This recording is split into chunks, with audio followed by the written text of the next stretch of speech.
Here's the moment most faculty interviews fall apart. The hiring committee asks you a question, your mind goes blank, you don't know the answer, so you do what pretty much everyone does. You panic, you deflect, and you start rambling, hoping that something good comes out.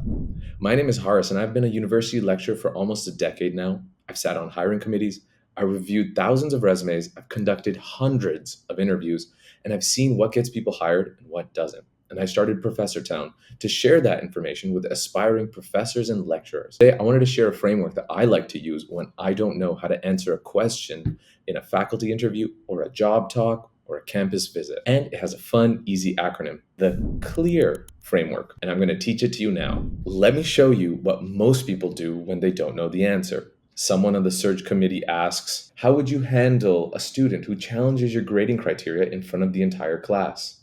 And you've never dealt with this. So you say, well, I think transparency would probably be the most important, but I would have to balance it with the process and I would have to establish boundaries. So, it's all about balance. You're using every filler word you know. Your body language just screams uncertainty, and the committee is watching your interview unravel. But here's what happened. You tried to fake knowledge instead of demonstrating your expertise or what you already know. Here's the thing, the committee doesn't expect you to know everything. They're professors, they've been here, and they know you can't know everything. So what they're actually testing is, can you think like a faculty member when you don't know the answer? So that's what the C.L.E.A.R framework does. It turns I don't know from a failure to a demonstration of your intellectual process. The C.L.E.A.R framework is C, clarify the question. L, link it to what you do know. E, expose your reasoning. A, acknowledge the unknowns. And R, return with a follow-up. And then you'll have an answer when you don't know the answer. Let's start with C, clarify. Most people hear an interview question and immediately start answering.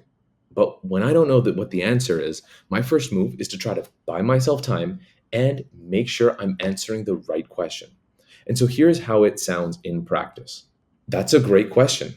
Just to make sure I'm addressing what you're asking, are you interested in how I would handle this moment during class? Or are you asking about my general policy on grade disputes? Did you watch what just happened? 3 things. 1, you bought yourself 10 to 15 seconds to think. 2, you showed that you're thoughtful and precise and not immediately reactive. And 3, you actually get clarification on what makes the question easier to answer. And so it's a subtle move, and sometimes a committee member might actually be able to expand on what they're actually asking about. And what I've seen is somebody asks a question like this, and the committee member says, good point, what I'm really asking about is X, which gives you as a candidate a lot more information to answer the question with. So I always like to start with clarifying the question. L, link it to something you do know. During a faculty interview, you might not know the specific answer to the question that you've just been asked, but you likely know something adjacent, and that's where I like to anchor. And so for that grading dispute question, I might say something like, I haven't experienced that exact scenario, but I have dealt with grading disputes during office hours. And what I find is that students usually dispute grades when they feel that the requirements weren't clear from the beginning. See what happened? You didn't pretend to know, but I connected it to real experience. Or maybe if it's a situation that I haven't dealt with at all, then I try to connect it to some theory. I haven't experienced this yet, but I am a little familiar with classroom management techniques by some sort of scholar. I haven't faced this yet, but I am familiar with some classroom management research. And the theory suggests that I haven't faced this myself yet, but I am familiar with a few classroom management techniques. And some of those techniques suggest that transparency in grading is one of the best ways to reduce disputes. See what I did there? The committee isn't checking if you've lived through every single scenario. They're checking if you can connect new problems to your existing knowledge, because that's what scholars do. That's what researchers do, and that's what a faculty's job is. So, L, link it to what you do know.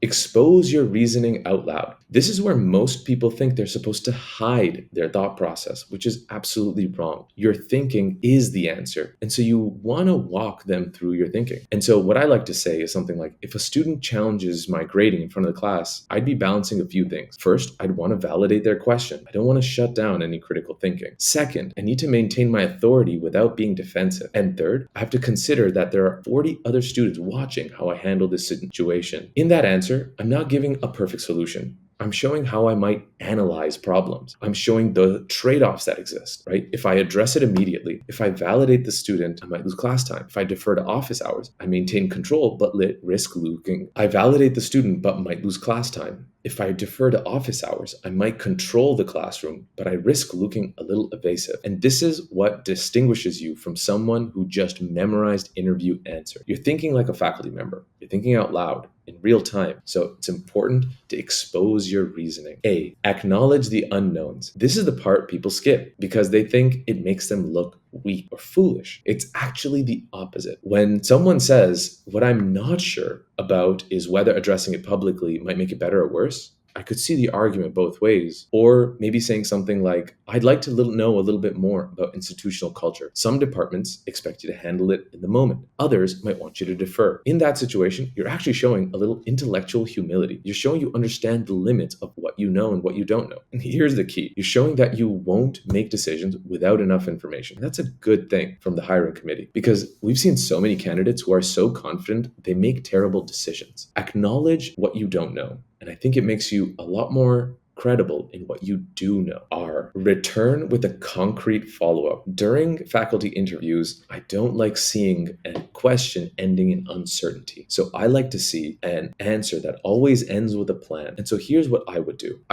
Here's how I might answer the question. I'd start with consulting a senior colleague in the department, someone who's navigated this before. I'd also look at how the university's faculty handbook addresses grade disputes. And so here's how I might answer that question. Here's what I would do. I'd start by consulting a senior faculty member who's maybe handled this situation before, or I might consult the faculty handbook on grade disputes. And so this way I'm prepared before the situation ever arises and I'm not improvising in front of students. You just showed the faculty committee that you seek mentorship, you follow institutional policy, you're proactive and not reactive, or you can turn it back to them. That's another option as well. Have you had faculty members that have dealt with this situation before? Have you had faculty members encounter a situation like this before? I'd love to know what works well in your department.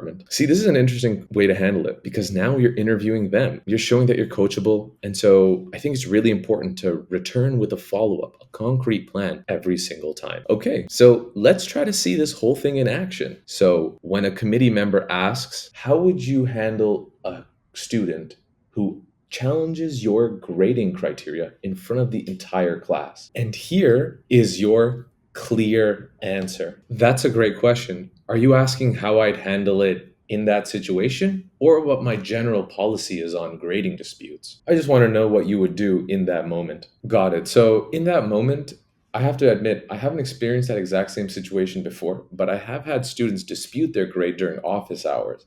And I've noticed that one of the best ways to reduce grading disputes is to just ensure transparency during the grading criteria process. And if this happened during class, I'd be weighing a few things. Validating their question without undermining my authority, addressing it without derailing the lesson, and modeling disputes in front of the other students without undermining any sort of authority or derailing the lesson. If I engage it too much, I know I'll lose a lot of class time. But if I don't engage it at all, I know I'll look a little evasive or defensive. The thing I'm not sure about though in that moment is so with that being said, what I'm really not sure about is how do I address their question without exposing myself to some of those risks. So what I would do is, I'd probably say something like, you know what, that's worth addressing.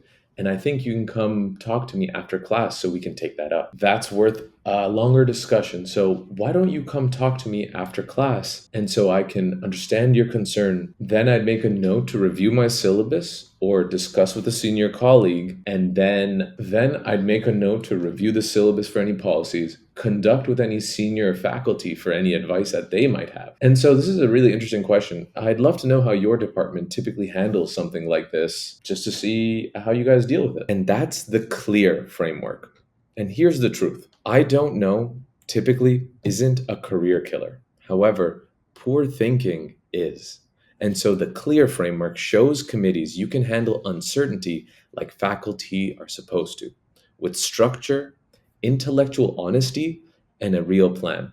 And so if you're preparing for faculty interviews and you want to practice this live, we do mock interviews with real hiring committee members here at Professor Town. You can find the link in the bio and book a free session with us. And so if this was helpful, share it with someone in your PhD program who's interviewing this year. They'll thank you. Good luck out there.